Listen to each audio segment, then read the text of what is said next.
卓越的营销管理从这里开始。你好，我是孙晓东。第二节课，关于自拓团队的管理技术。在续销期的话，我们不但要做销还要主动去出击包括融创这样的企业给我们带来了很好的一些借鉴经验。如何管理好我们的自拓团队，是我们营销工作一个很重要的技术环节销拓一体的营销方法才是当下流行的。那么我们说标杆企业拓客的一个模型，就是你需要多大的人力、物力、人力，用什么方式来拓展市场？这个拓展的技术是近几年才实行的，而且的话呢，就是很多企业没有这种管理这样团队的这个经验。那么如何管理好我们自己的自拓团队呢？老师一会儿给大家一个模型，大家看一下，对标一下标杆企业，像融创这样的企业，他们配置什么样的人，做什么样的事情，能实现有效的自拓。第二个，拓客12式及说明就是一般我们拓客有中国常见的12种拓客方法，给大家逐一讲解一下。一、标杆企业拓客模型。那么我们给大家一个标杆企业融创的案例就它的拓客呢，其实是跟我们说处是一样的是分级管理的除了这个最高级别的我们说的这个整个团队的负责人以外，他们要涉及到组长包括主管，包括拓客人我们说每一个销售处要有2到3个大组长他管理2到3个组，这样呢形成组与组之间的这种良性 PK 组和组长之间有一个亲密的一个纽带关系业绩不好的组很有可能被业绩好的组吞掉然后业绩好的组可以分出若干个组来继续进行 PK。 所以我们说一个标准化的一个递推动作需要我们的组与组之间的有效的配合，以及组与组之间的有效竞争。做组长的下面会是 N 多个渠道的这种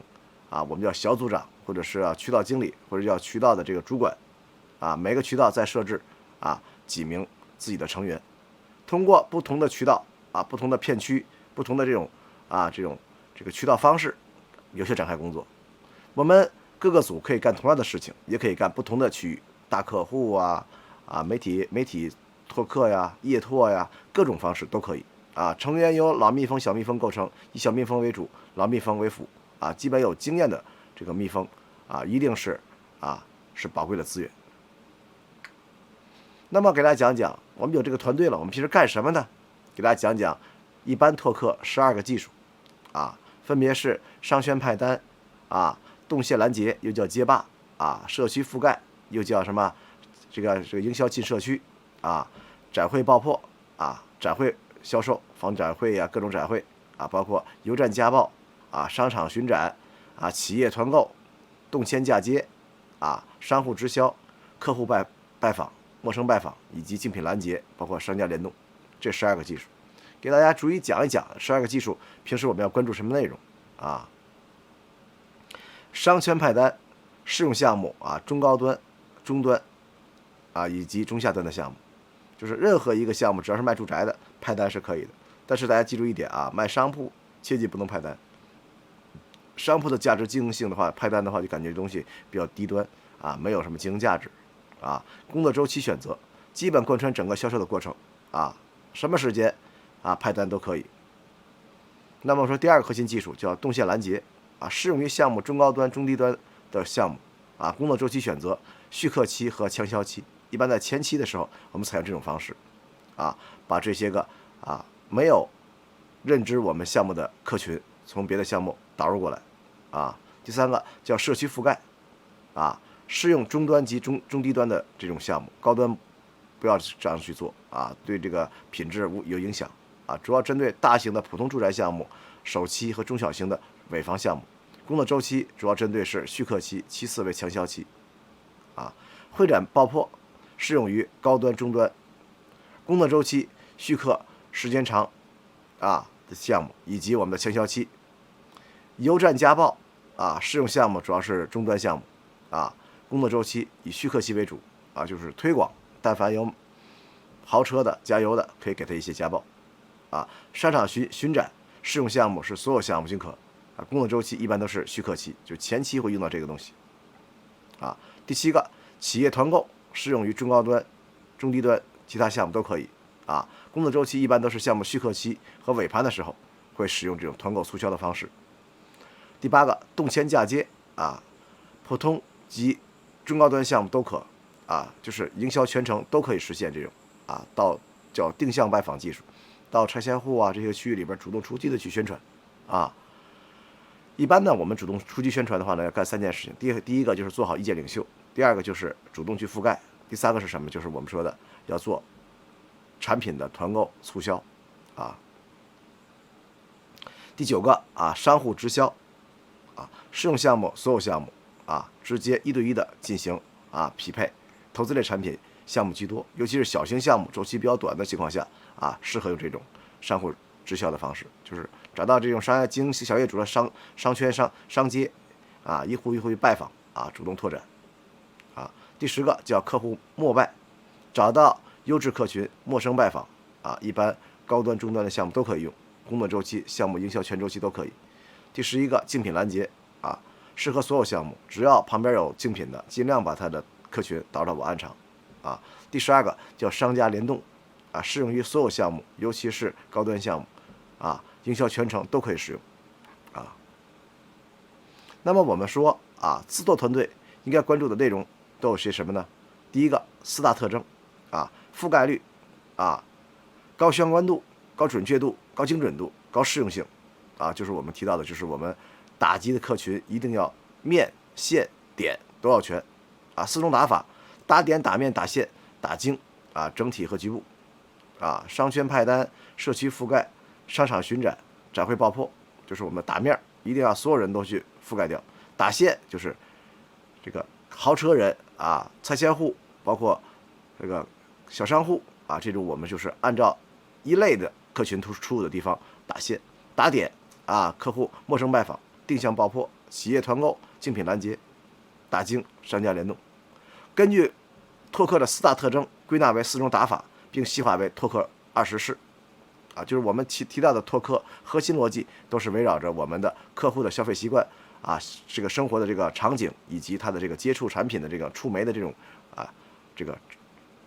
个难易度来决定我们选择什么样的拓客方式。自做团队的基础核心在于管理啊，我们经验的缺失也是当下的痛点。以前我们按场只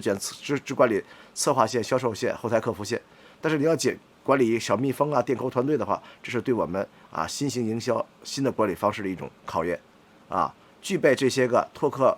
团队的这个管理经验了，你才成为一个叫新时期的优秀管理者。外部渠道应用及管理技术。那么外部渠道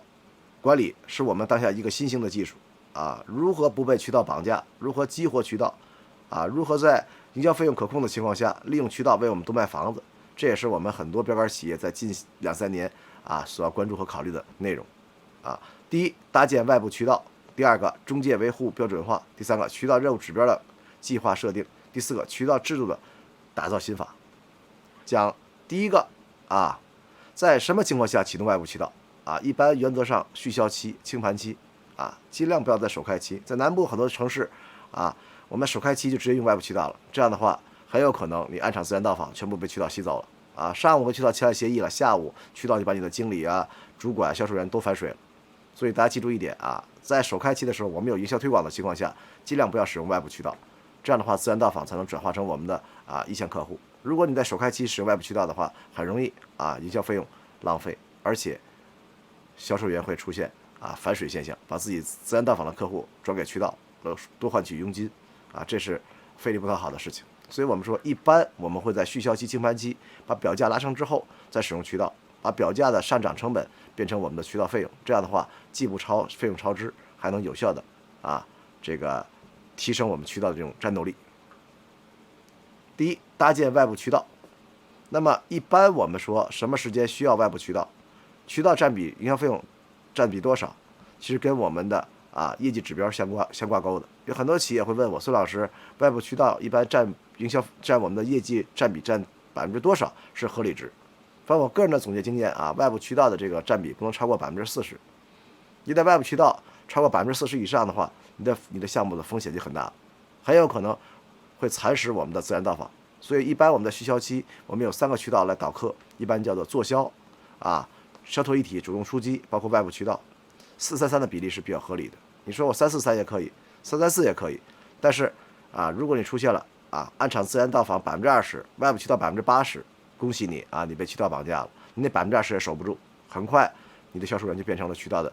线人了希望大家一定要了解我们的续销期各条渠道的这个资源配置的占比，争取能做到理性选择，合理使用。关于23级联动，23级联动呢，其实我们要炒高二手房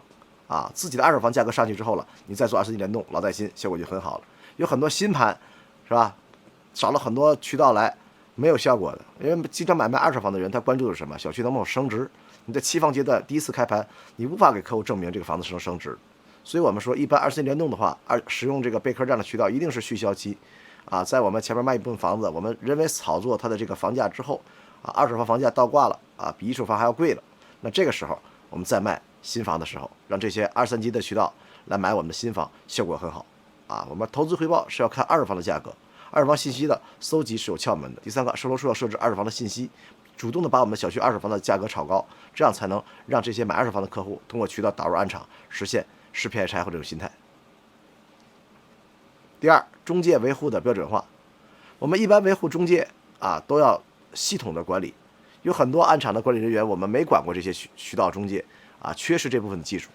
所以我们希望大家还是要用一套科学的管理方式体系来管理我们的中介首先在前期准备阶段跟客户谈判的时候，一定要了解这个行业的行规了解他们的规模，了解他们的预期首次拜访的时候，我们跟他怎么谈什么内容包括我们店长的这个组织架构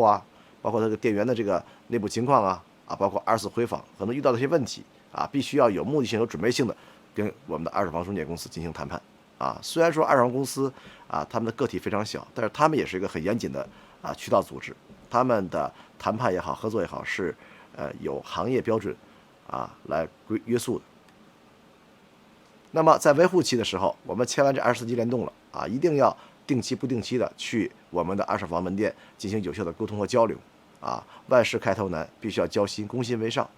把我们的导客也好，把我们的成交也好，这些流程必须要严谨的、严格的设置清晰，这样才能有效的展开我们的渠道行动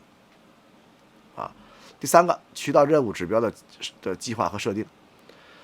那么我们所有的指标都是有逻辑关系组成的到访量、筹量、解筹率是吧？在续销期的时候，到访量和转化率其实也是有明文规定的，根据我们自身的客户需求以及转化率的需求来设定我们的渠道的指标一般渠道转化率会远远低于自然到访的转化率一般渠道到访转化率10%就不错了。所以希望大家一定要把我们的渠道指标科学的设定有效的这种设定，定高了渠道没有这个欲望了，定低了轻松能实现的话就没有动力了。所以指标的制定也是一套逻辑希望大家像管理我们自己的指标一样，把渠道的到访指标以及成交转化指标要严格的、科学的去制定。那么制定完指标了，叫他们给我们去打井、打水了要想渠道出水，就一定要奖励考核，恩威并施。那么渠道的费用组成大体上有什么组成呢？第一个，工资与佣金，这部分的比例是最高的，因为渠道没有好方法，就是人海战术拉很多人去各个地方去拓客，我们自己拓的和他们拓的是一样的必须要给他们工资和佣金。第二个就是分销的佣金，第三个交通费用，第四个团建激励费用，第五个物料道具费用，第六个资源获取的费用，是吧？打电话扣客，你得花钱买资料所以我们说月度渠道费用比6大渠道费用总和除以渠道当月的产权金额，就是我们的渠道占的营销费用比一般渠道费用占比自己的渠道1.6、1.8左右就是正常，外部渠道3个点是行业行规这是给大家讲的一个逻辑关系。那么渠道团队打造的依据根据我们的项目定位市场定位以及我们的产品定位通过我们的选择，不是所有渠道都要上的有些企业的项目什么都试一遍浪费人力物力一定要有针对性、有选择性的选择我们的渠道固定我们的客户圈层圈定我们的客户地图，启动市场调研，最后选出适合我们的渠道方法，然后进行有效实施。就如同我们的销售是一样的在首开期我们也会有客户的判断、圈层的判断最后也有选择性的输出我们的渠道。那么第四个，渠道制度的打造心法。那么我们一般渠道的制度也是一个很科学严谨的一个制度我们的业绩指标，包括费用指标，包括日常管理一定会有一个比例权重比如说他拉访的奖励有没有圈层的这个导客的场次有没有，开这种渠道会的次数有多少，包括认筹和草权比例包括人员薪资、其他渠道的日常费用团队管理、渠道方式创新、计划管理等一系列的内容，我们都会有一些权重量化的一个考核方法如上这个图就是我们给大家展示的一个我们正常的常规的渠道管理和绩效考核的这么一个管理内容渠道考核主管的考核考核比例也是根据销售员的这个渠道的这个管理内容深度不同，考核比例也是不一样包括我们说专员的考核考核比例权重都是有行业行规的约束的，希望大家管理人必须要熟知了解。所以外部渠道管理也是一门科学其实我们说渠道就那些人，为什么在某些地方一个渠道带来客户能买房子，有些项目买不了房子，核心就是我们的管理手段是否到位只有专业才能驾驭，不专业只有被绑架的可能希望大家合理有效的运用渠道渠道是个双刃剑，用好了能给我们解决溢价增量，用不好的话很有可能把我项目绑架了，或者把我们的客户转给了别的项目去实现了这种我们非常不愿意看到的，就是我们自己的资源被渠道转走的这么一个不好的现象。好了，下一节预告关于工程节点的应用，我们看一看在续销期如何提高工程节点为我项目所用。